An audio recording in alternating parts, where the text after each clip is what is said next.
Hey guys, welcome to Code and Box Automation Lab. This is Shurful. Today we're going to do some programming or coding exercise based on Java. Say if you tell your experience, like 2 to 3 years experience as an automation engineer, during the interview, interviewer may ask you one of the the problem to solve.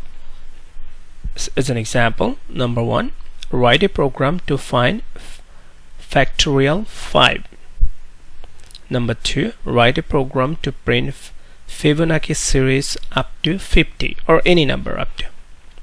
Write a program to check the number is perfect or not. The last one, write a program to check the number whether it's a prime or not. Okay, so let's go to our Eclipse and see how we can resolve those problems based on Java.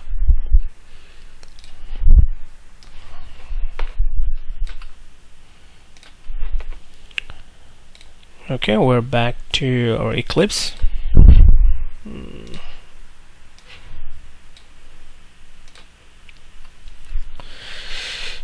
Okay, in an Eclipse, I create a class, I give a name. The first one would be the factorial 5. So I create a class, give a name factorial test. So first, what is factorial? Factorial, it means this is the the rules of factorials. If, say example, factorial n, okay, it would be n into n minus 1 into n minus 2 into n minus 3 and so on, and at the end would be 2 into 1. Okay, similarly, so now if I say factorial 5, it means would be first is n, which is 5, into n minus 1, which is 4, and then into n minus 2, which is 3, and then n minus 3, it means 2, the last two one, right? 2 and 1. Okay, so that's the factorial 5. So how we can do this problem, how we can find this factorial 5, the result, by doing the coding. That's our problem. Okay, so let's go. So I have a class, as I said, factorial test, and with a main function. So in a main function, I'm going to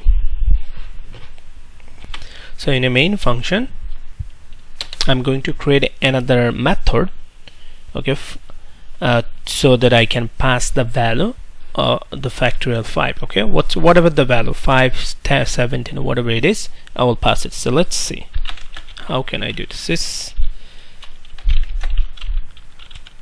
Sorry, so it's out. I'm saying, say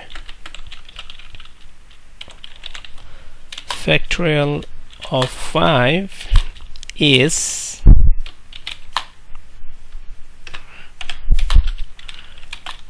okay. So I will create a function named factorial, okay, and I will call that function from here under this main method. So for now, let's give a name. I can write it over here or just leave it here, I would say. And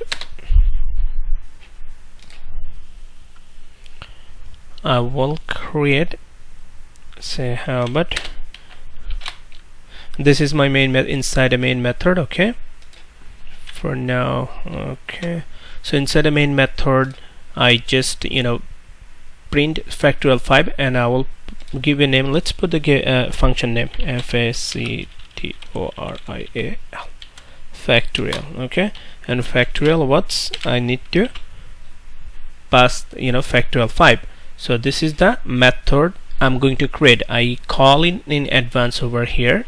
So, and this is going to be under main method. So out of the main function, I will create this method.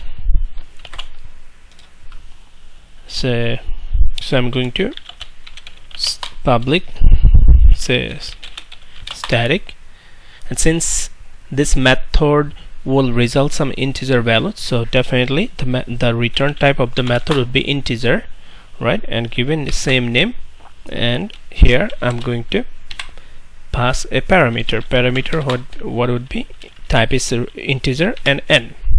So this 5, so now you can see this factorial, calling this method is over here, and n is actual value is passing instead of n, with the 5 is actual value passing instead of n. Okay, so now because I'm creating a generic method, passing an parameter which is n, but when I call the method I have to pass actual value, which is the argument, which is 5, right?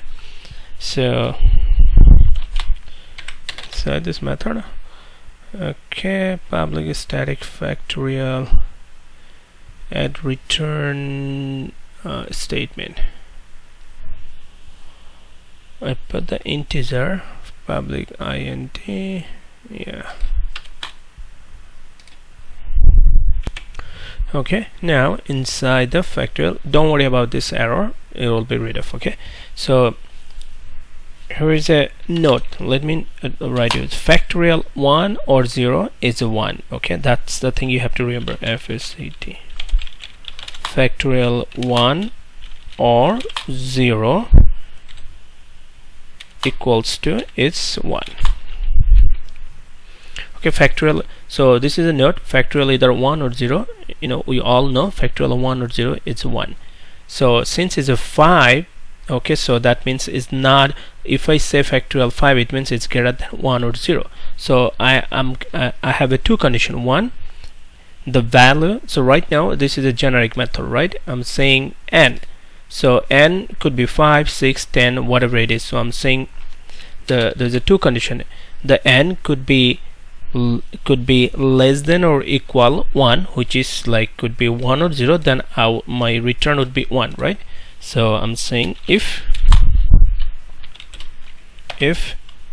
n less than equal 1, which means it could be 1 less than equal 1, it means it could be 1 or 0. So we know that if it's a n, it means a factorial value is 1 or 0, the result is 1, so it should be return.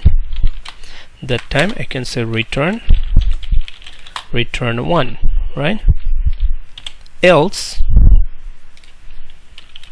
it means if the value of n is not equal 1 or 0, so it means it's gonna be greater than 1, which is could be 5, 10, whatever it is, right? So it means at that time it will fall in. If the value is more than 1, it will fall in else condition. So else condition, I'm saying that time what would be my return? So example, the 5, so it means 5 will be returned in else condition. The else condition I have to return, I need to return say 5. So the first would be say it's the same number. If it's a factorial 5, would be the same number. So I'm saying the general is this is the function is based on n, so it will be return, it's the same number. It means if it's n, it will be the same number, which is the n, right? It will be return n, then it will be return n. If it's n, it would be first would be the n, so I write it n over here, and then next one would be n minus 1, and then n minus 2. It means I have to call the same factorial method. I can do this one the same way. The next one would be for the into sign. Let's put the into sign, and then the next value would be n minus 1. N minus 1, it means if the value of my value factorial instead of n is n minus 1, the first one would be n, which is if it's a value is n minus 1, it would be n minus 1. So I can call the same factorial. Let's pass the same method I can call again here. Instead of n, I'm going to say the value is n minus 1. I think you got my point, right? So the first of all, this is a generic method, factorial method, and I'm taking a number is integer number, which is n. So I'm saying, so we know this factorial 1 or 0, it's a 1. So I'm saying if n, the value of n is less than or equal 1, so it means it would be return 1. If it's a greater than 1, it means it will follow this formula. So I have to return. So return would be, first would be the same. If it's n, the return would be n. So first is n, then I have to return the multiplication sign, right, into sign, and then n minus 1. So if I call, how can I get the n minus 1? If I call the same function and my passing number instead of n, it would be n minus 1. So it will go again here, it will come n minus 1, it will be instead of n, it will be n minus 1. So it will follow the rest of the path, n minus 1 into n minus 2, n minus 3, this way. Okay, I hope you understand the logic.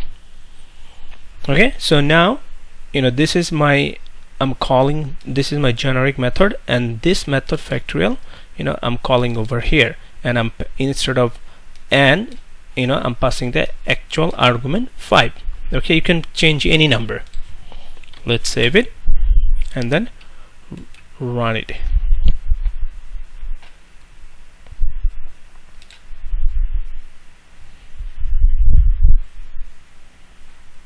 Here we go. You can say factorial 5 is 120. Here, if you see here, it's a factorial 5. This is the value.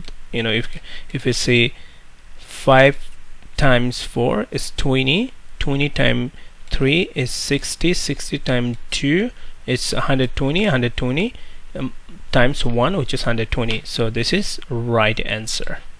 Okay. So this is the way we can resolve the factorial problem. Here is one more thing. It's here. If you noticed here, I create a function, give a name, and I call the same function inside the function. You can see the factorial. I call the same function, passed with the different value. So I call the same function inside the function. This process also is called recursion. This process also is called recursion. Let me write in recursion. Recursion means the process, when a process follows to call a function itself inside the function, that process is called recursion. This is the programming concept. So this is on the other hand, resolving factorial problem also resolve a recursion type of problem. Okay, so let's check our next problem. Welcome back. So our next problem, it's number 2. Write a program to print Fibonacci series up to 50, value 50. Okay, this is our problem. Let's get back to our Eclipse. So I create another class. It's called Fibonacci. And then let's get to know what is Fibonacci series. Fibonacci series is started with 0 and 1, and moving forward it's added first and second number. So if you see, what would be the next one would be 0 plus 1 would be 1, and the next one would be 1 plus 1 is 2, and then 2 plus 1 is 3, and then 3 plus 2 is 5, then 5 3 8, then 8 5 13, so and so on. So it means after first 2 0, and it started 0 with 1, and then always added first and second and get the third number. This is called Fibonacci series. So we'll write a program and it will print the Fibonacci series values this pattern way up to 50. It means it will print up to 34. Okay, it will not get 55 because it's 55 greater than 50. Alright, so this is our problem. Where is our main method? So inside a method, so first we need, as I said, it started with a 0 1. This is the fixed 2 number 0 1. We need a 2 number which is 0 and 1 which is fixed, right? So let's get 2 variable integer a equals to 0. then b equals to 1. And what would be our third, our third value would be first and second. So let's get another variable called c, so that I can add a and b put in a c variable, right? So, and I'm going to print some messages. This out. I'm saying, and I'm gonna, the value is 50, the series up to 50. I will take this value from our system, okay, from our keyboard. So that's why, we're going to, so it doesn't matter it's 50, if it's 100, it doesn't matter, whatever the value, we can take the value from, we can take the input from our system. Okay, so we'll see, we are going to use a scanner class in Java. The scanner class, it allow you to take the input from your system. So here I'm going to first here I'm going to print some.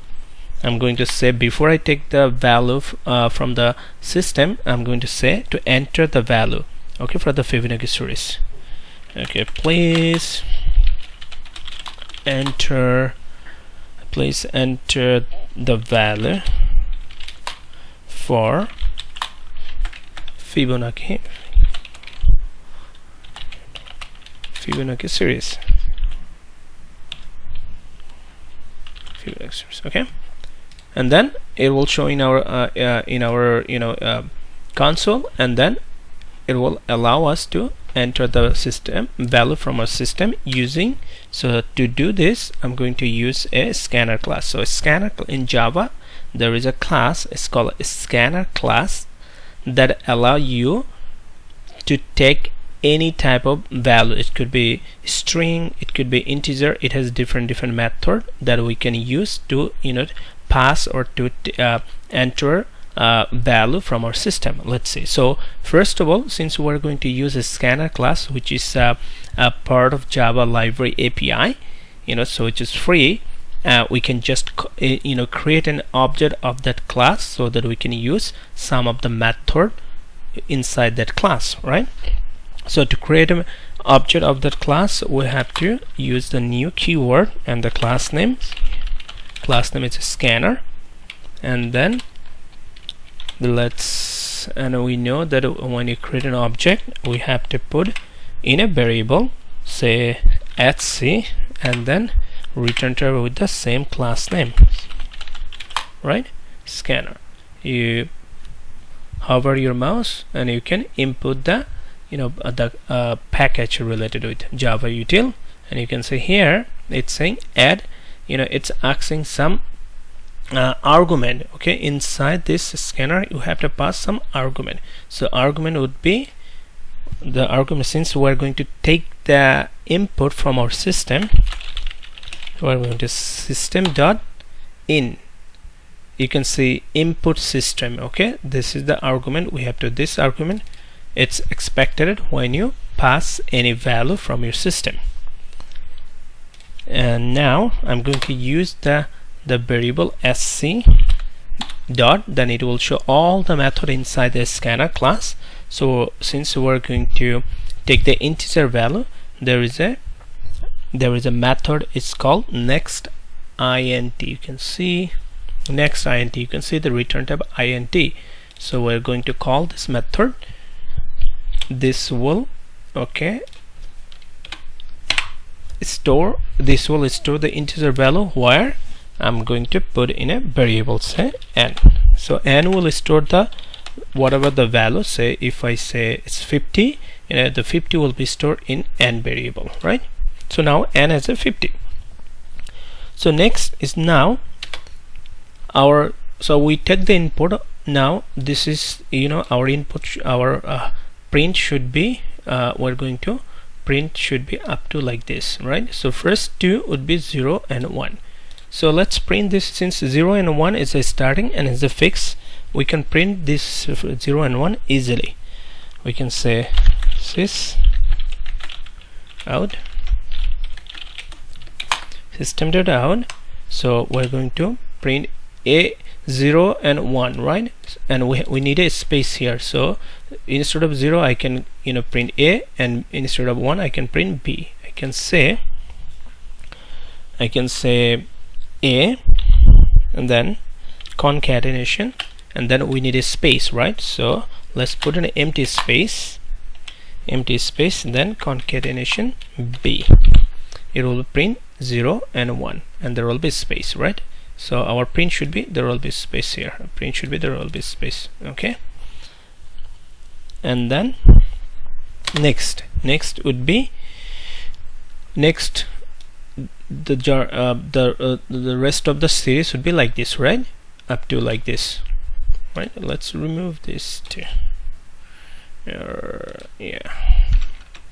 Okay, our rest of the series, Fibonacci series, would be like this, right? So we can run a for loop started from 1, and since n has whatever the value for n, it will run up to less than equal n, right? So you can run for loop for, you can say integer I equals to 1. Why 1?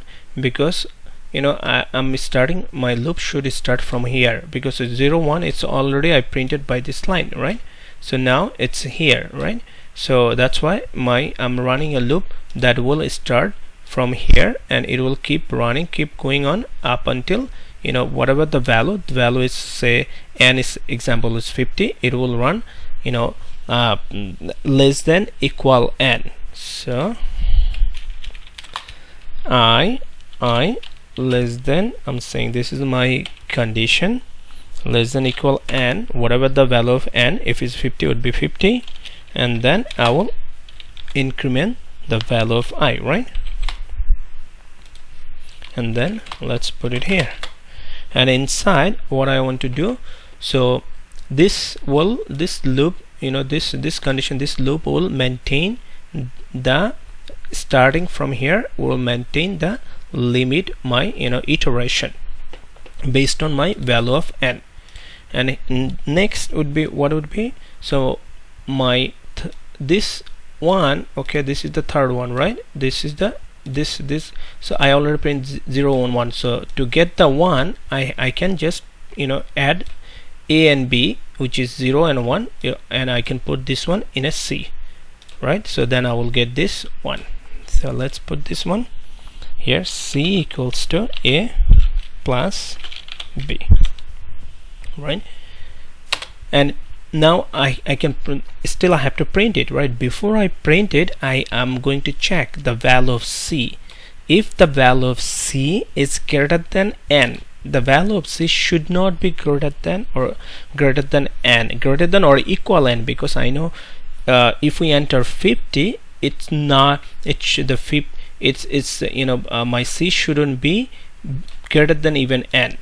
If it's greater than n or equal, there will be no equal, because after 34, the series after 34 based on and the next one is 55, so it shouldn't be greater than n or 50 or not even equal, right? So our C should be always less than or equal, n, right?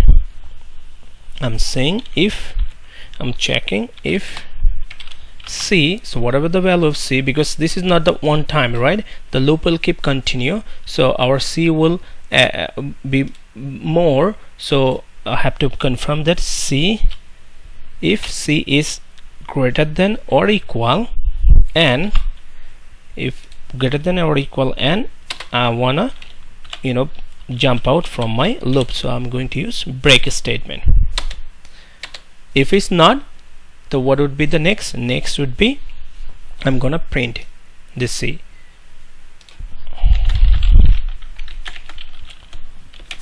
I'm going to just print the C. So when I'm going to print the C, C means this is the 0. For the first time, C would be 0 plus 1 would be 1, and there will be space, so I need a empty space first, and then plus C, right? And then what would be the next? So next would be, so this A, B, C, this 3 is done, so next is 2. How I'm gonna get 2? This 1 plus 1. So what if now my A is 0, B is 1, and C is 1. If I swap my B to A, if I say if I say my B to A and my if I swap B to A and C to B, so now I'm saying my B, okay, my B is now A, and my C is now B. And so if when is this condition will not true, it will print the C is now it's a 1, and it will loop back to here. I will be increment, okay, I will be 2. It means, and then the condition is I 2 less than, say, n value is 50, it's true, will come here. So now C will be A plus B. So now it's A. What is A? A is B. A is B, and my C is B. A is B. It means this 1, and then B is C. What is C? C is 1. So the new new C would be this 1 plus 1 would be 2. So C would be 2.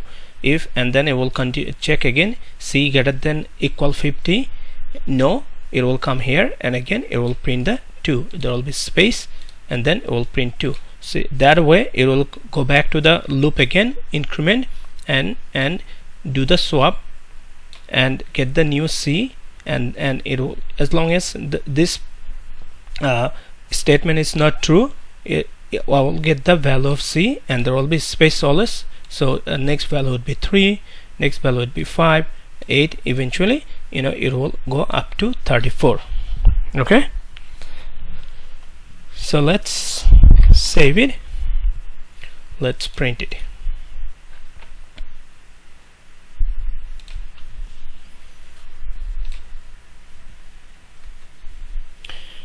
Okay, so it's asking me please enter the value for Fibonacci series, say 50. Here we go. You can see first is 0, 1, okay, and next one is 1, and next one is 2, next one is 3, 5, 8, 13, 21, and 34. It's printed up to 34, and you can see each and before any value here there is a space here, right? So you can see it follows 0, 1, and after 1, 2, 3, 5, 13, and the last one is 34. Okay, so that's the way we can resolve the issue, find out the series for Fibonacci in a specific value. Okay, that's all for now, and I will see you on the next problem. Welcome back. So our next problem, it's number 3. Write a program to check the number whether it's perfect or not. Okay, so if the number is given, and we have to do a program, and we have through the program we have to confirm the number is perfect or not. Okay, so first let's say what is the perfect number. So I create a class is given name perfect number, and the main method, and here is the simple definition of a perfect number. A perfect number is equals to, first of all, perfect number is equals to positive sum of division except the number itself. So here is let me explain it. If I say I can put a little bit more explanation. A perfect number it should be a positive first, is a positive number. Perfect number is a positive number, which is positive number, it means integer positive, that is equals to the positive sum of division except the number itself. Let me give an example. If I say number, say example, any number, say 6, so is that a number is positive perfect or not, how I can say, I said a perfect number is a positive number. Okay, so 6 is a positive number, so I can say this is the first condition is met, and the next condition is that is equals to, so it should be equals to the positive sum of division. So positive sum of division, it means if I divide 6 with the how many numbers, I can divide 6 with 1, and then it says it's equals to positive sum. It should be sum, so I can use sum, and then what's the next value that I can, positive value that I can divide? Sum, divide 6, it's like 2. Then can I divide by 3? Yes. Can I divide by 4? No. 5? No. And it says except the number itself, so we're not going to consider the number itself, which is 6 value. So if I say, let me see, so what's the total? 3, 2, 5, 1 is 6, so this is 6. So if the now let's see, you can see the definition, that's the positive number is equals to the positive sum of division. Positive sum of division, all the positive numbers that can divide that number except itself. If you sum all of them, if it's equal, is the same, okay, the same, the value of sum is the same number, you know, the number both are same, then you can tell that number is a perfect number. Okay, similarly, if I say another example, say 28 is a positive number. Let's see, so 28 would be 1, I can divide by 1, and then 2, yes. I can divide by 3, no. And 4, yes. Then I can divide by 5, no. 6, no. 7, yes. And then 8, 9, 10, no. It's 14, yes. And then any more? No. And definitely not 28. And if I add this 14, 27, 21, and then this is 7, so it is 28. So 28 also is a perfect number. So this is a perfect number, 6 is a perfect, and 28 also a perfect number, right? So this is the definition of a perfect number. So let's find out, so example, our value is 6, right? How we can in programmatically, how we can confirm this 6 is a perfect number. So I have a main method already here, and here I'm going to say, I'm going to take the value, say 6, the value, I'm going to put this, take the value from in our system. Okay, if you see my previous you know, the videos, you know this, like we can use the scanner class to take the value from, to take the input from our system, right? And scanner is the free class. Scanner is a class that comes with the Java library API. So to use any free class from Java, we need to use, we have to create the object of that class. So create an object of the class, and put in a variable, say variable it's sc, and then the return type of the class. And if you hover our mouse, input the package, and here again we know there it's inside here it expects some argument. What the argument is? System.in. System.in, you can say input is stream. Okay, it means it's allow you you know, the take the input from your system. Now if I say sc dot, you know, we know this there is a method, it's called next int. Next int, you can see next int is integer type. So since my number would be integer, so this method, I can call that method. This will allow, you know, to enter the integer value. So I can put this integer value in a variable, it's called num, and let's put the variable return type is integer, right? Good. So now num has the value, whatever the value I enter. assume that I enter 6. Okay, now NUM has the 6 value, right? So here let's put it here, sys out here. I'm going to say, sorry, I'm going to say enter the number below. Enter the number below to check, the whatever the number we're going to enter to check whether it's a perfect or not. And after that, okay, now so num has that value. So I assume that it's 6, right? So first I said, a perfect number is a positive number. So first I will check whether the number, the NUM number I got, is that a positive or not. If it's a positive, then we can move ahead. If it's not positive, we can't do this. Okay, it's not gonna work. So the first condition, I have to check the number is whether it's positive or not. How can I check? I can say if num greater than 0, right? If num is greater than 0, then I can do the coding. I will do something. So inside this, if it will, I will do the coding that will confirm the 6 is the number is positive, perfect or not. Else, say assume that if number is not, it's less than 0, it means it's smaller. So that time what I want to say, I'm going to say, okay, so this is the, I'm going to say, so here I'm going to say else, I'm going to say, just I will print a message, enter the positive number, right? Please enter the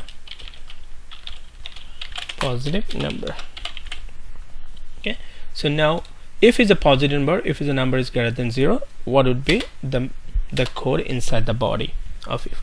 So the code would be, I'm going to say,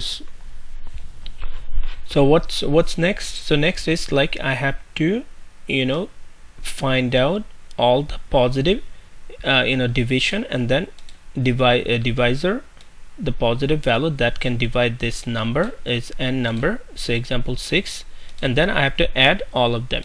It means if, so let's, inside this I can run a, how about I can run a for loop. I'm saying for integer I started, since I'm assuming this inside this, if the condition is true, it means number is greater than 0. So it means it must be any number, whatever the number, it should able to divide by 1. So I'm going to start a for loop, which is a iteration start with from 1, and then so that I can divide. So those are the divisor number, right? 1, 2, 3, those are the numbers. So it should be start from 1. I said 1, and the I value should be less than the number value, right? Isn't it? And then I plus plus. So I is nothing, this is the divider value, like 1, 2, 3. And since the definition says like the divisor value should be excluding the number itself, so I never will be equals to number, so it should be less than number, right? Whatever the number it is, say 6 or 20, 28, it's all should be less than. So that's why the condition is I less than num, then I plus plus, because I have to increment the value of I, right? 1, 2, 3, 4, 5, 6, less than, until less than the number itself for the for loop. And then here for loop, I'm saying what I'm going to do, I'm saying if the num, whatever the number I can mod, I can do a mod by what? So this is the number, so example 6, so this is the number. So how can how can I confirm this it's divided, it's in a positive division, it's equal division, right? So say 1, I have to, so I can do a mod which is mod by what, the first, if it's a 1, as a value of I is 1, so I can mod by I, so it should be equals to C. So if I divide 6 by 1, the result is 0, right? So it should be equals to 0 eventually. Then again I is would be 2, and so number, whatever the number, say 6 mod by 2 equals to 0, right? If those condition is matches, so what I need to do, I need to get that those values of I and added them, right? Inside this if, so this condition, the compiler will get inside this body if body when this condition met. It means whatever the number mod by I, then which is the value of the like 1, then 2, 3, if and equals to 0, it means it's possible, it's a divisor, right? It's possible to divide it, and that time I need to add all of them, all those number I have to add. It means, how about I put this variable and sum plus I, sorry. So whatever this condition one is true, it means those the value of I, I can store in a variable, and then the next value, next say is 2, I will add with the previous the previous sum, which is the 1, right? And then again the third one is like 3, the I value would be 3, the 3 would be sum with the updated sum, which is like 2 plus 1, right? The last 2. So this way I will get the latest sum, which is the sum of all the positive divisor, right? So I have to let me declare the sum here somewhere, integer sum equals to say assign 0, right? Good. And then so now this sum, so next would be so this sum would be all the total number, the all the divisor, the sum of all the divisor, right? So next my condition is that it should be, if I added this sum should be equals to this num, right? Because if I added this say example, if I added, I get a 6, so this 6 should be the actual the number I enter, which is 6. So I have to test that part too. So let's get out this. I'm saying here if sum equals to num, if sum is equals to num, I will say it is a perfect number. I would say okay, the number, whatever the number I would say whatever the number, it's perfect, is it perfect number, it's a perfect number. Else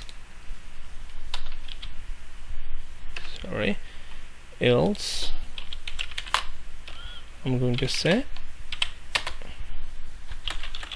this out, sorry, I'm going to say this out,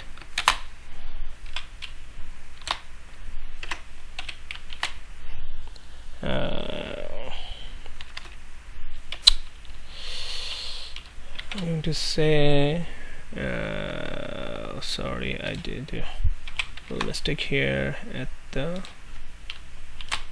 same thing. I would say the number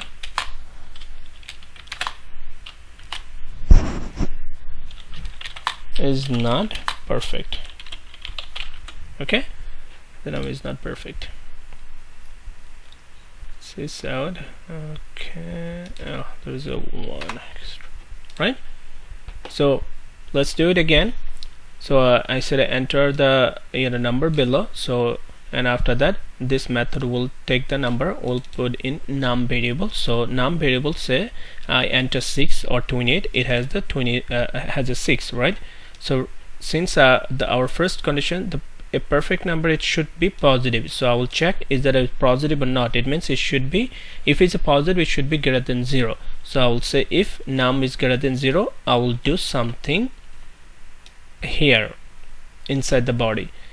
But what if it's not positive? It means it's number is less than 0, which is not positive, right? So it means I will say enter the in else condition, I will say enter the positive number, and then say assume that if it's a positive, what will happen.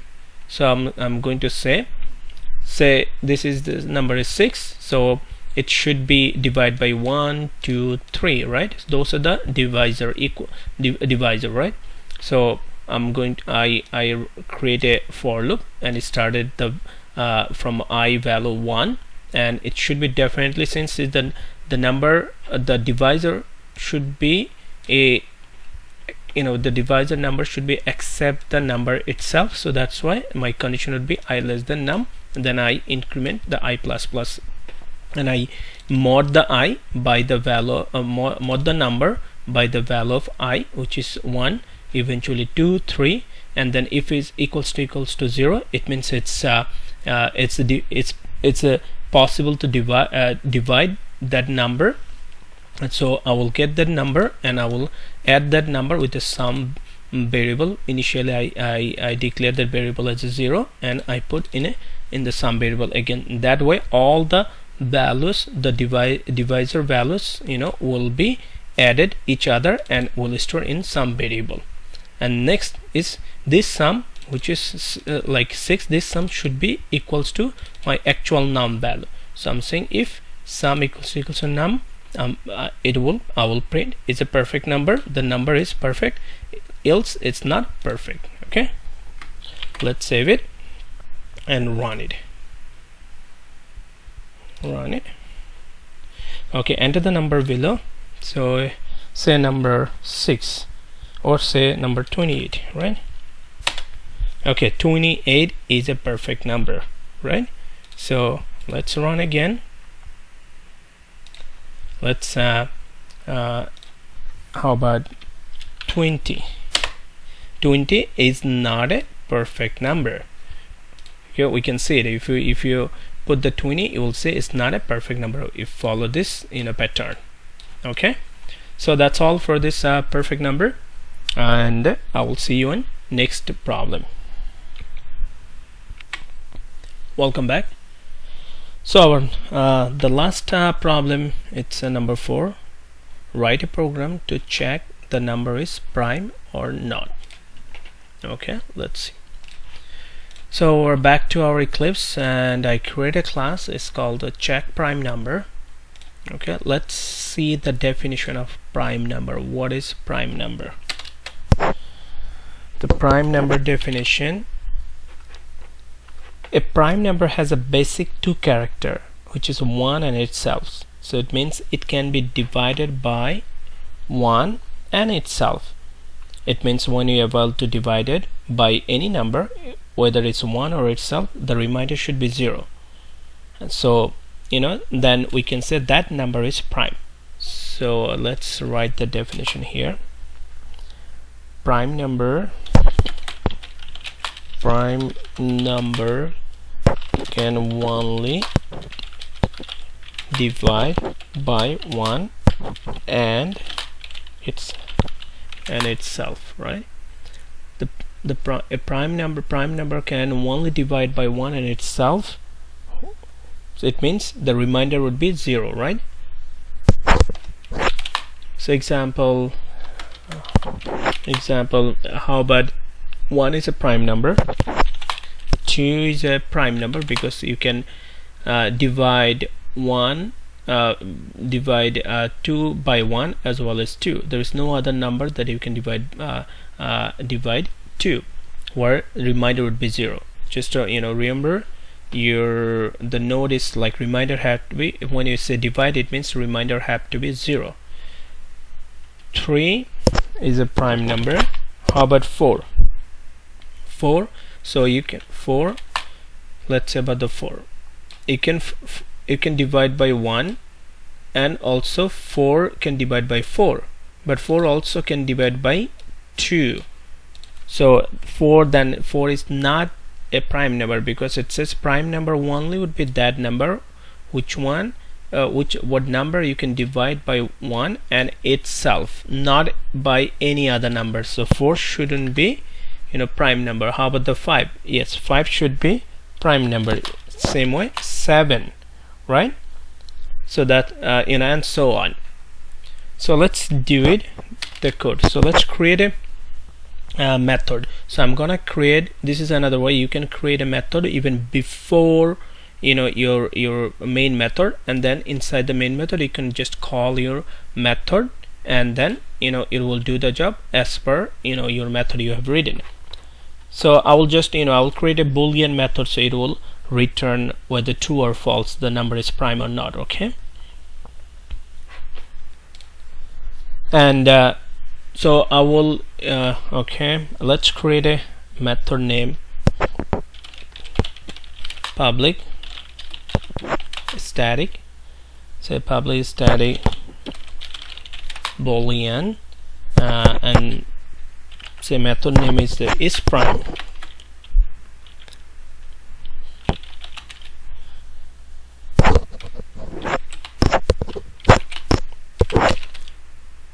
Okay, the reason why I put the return type of the method is boolean, because by this method it will just return true or false. So that's why whatever the number will pass from the system, we'll take the number from our system using scanner class.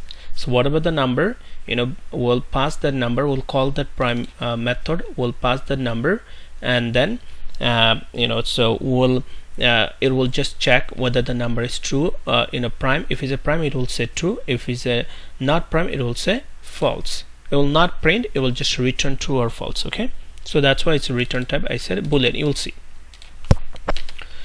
So here let's get the number from our system. So I'm saying sys,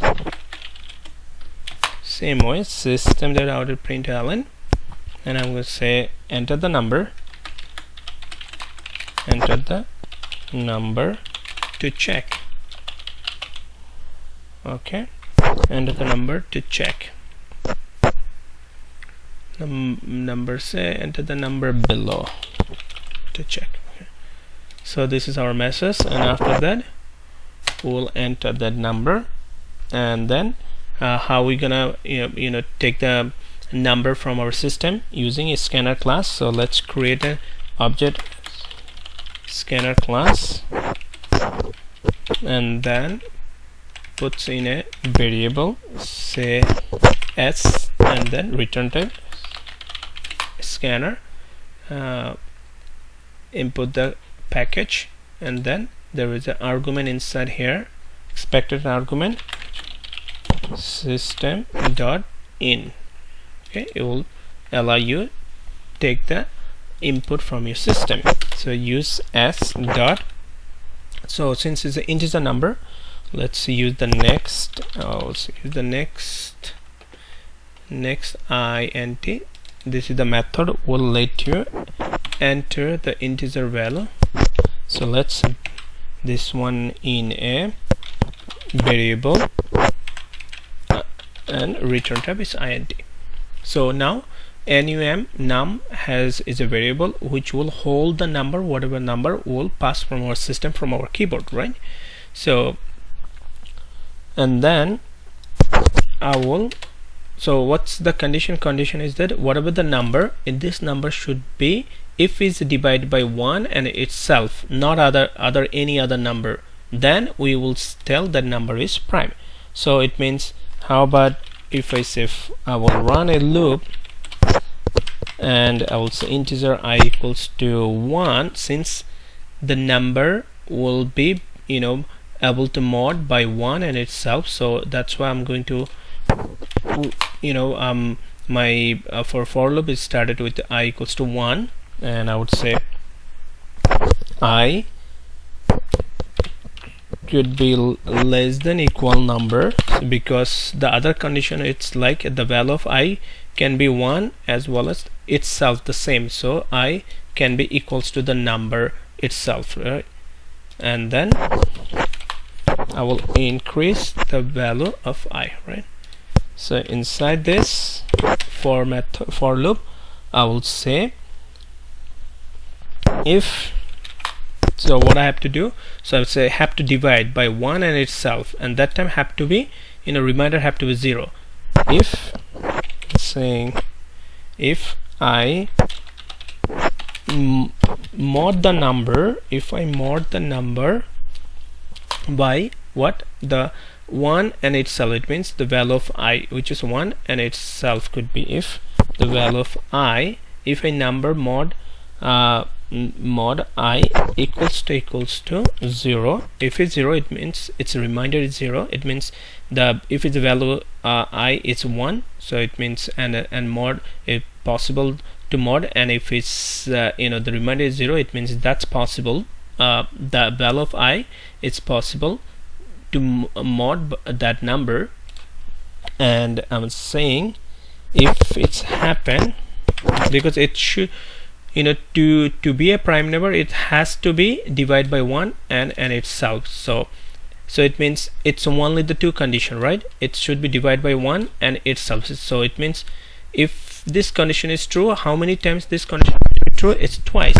So the value of I, which is 1, have to be divided, possible to divide. Also it's possible to divide by itself. It means when the value I will increment, and one time the loop, the I value will be equals to the num value. So and the num should mod by the num, and so that time, so every time when its reminder is 0, the number mod by the I value and equals to reminder is 0, I will count it, right? I will count it. So let's say count, and let's declare a variable here.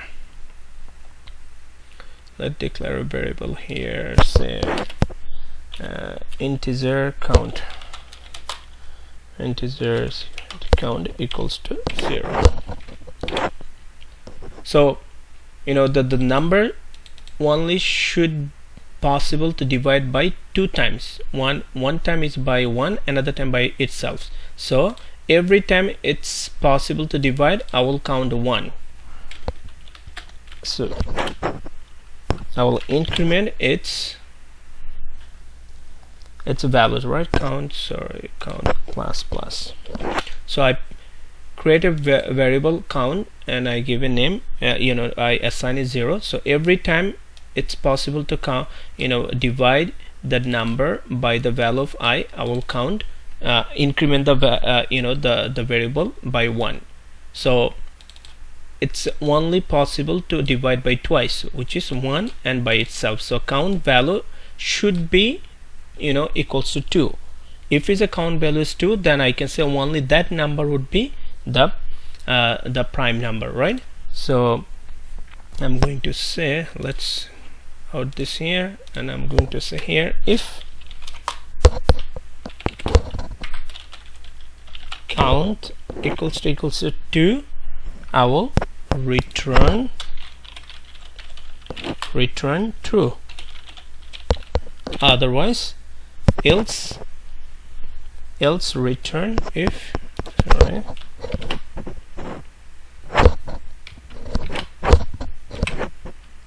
okay, sorry, else return false, right? Hopefully you got my point.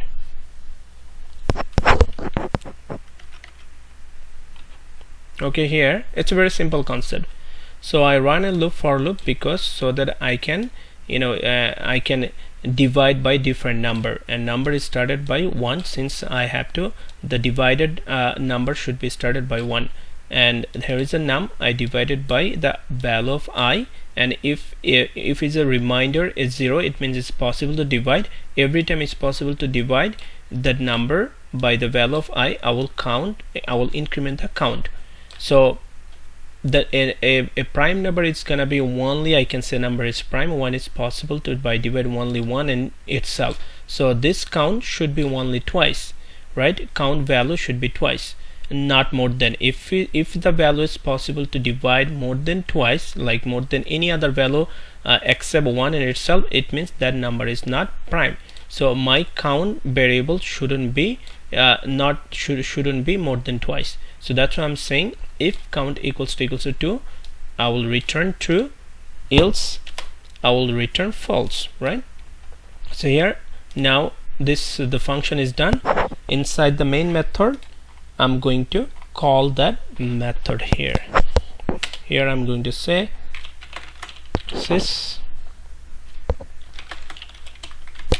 out. I'm going to say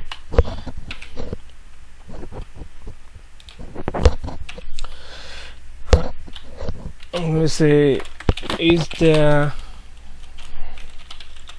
number is prime? Is the number is prime? No, this one. Okay, I will call that method.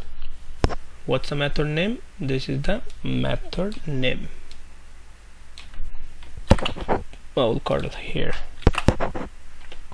Okay, so inside inside the main method, okay, I print this message and then I'm calling that method exactly the is prime method. It will come over here, and then inside the method there is a scanner class, and next integer method will let me enter the value from my system, which is will store in num variable, and then num variable, okay, to confirm is that value is prime or not, it should be only divided by one and itself. So that's why I run a for loop, and then I divided that variable, that number, by the value of I, and I increment the count. I declare a count and assign is a count variable, assign is a 0, and then I increment that count by 1. So it's the number would be only prime if the count is 2, because it should be only divided by twice, which is 1 and itself. So that's why I said another put if condition, if count equals to 2, I will return true, else I will return false, right? Let's save it, run it. Okay, enter the number value to check. So say 7. Is the number is prime? It's true, so it means 7 is true. What if I know, run again. So what if 8? Is the number is prime? It's false. It's not 8 is not a prime, because we know we can divide 8 by 1, then 2, then 4. So it's and itself 8. So it's not only the 8 it's possible to divide by 1 and 8, there is a more other number that 8 can be divided. So that's why the 8 is not a prime number. That's all for this problem. So I believe that we've covered all this the basic 4 programming concept problems, like how we can resolve it. So those are the very basic concept. It's we all have to know how to resolve those, and sometimes during the interview they ask to resolve any one of the problem. Thank you so much, and you have a good one.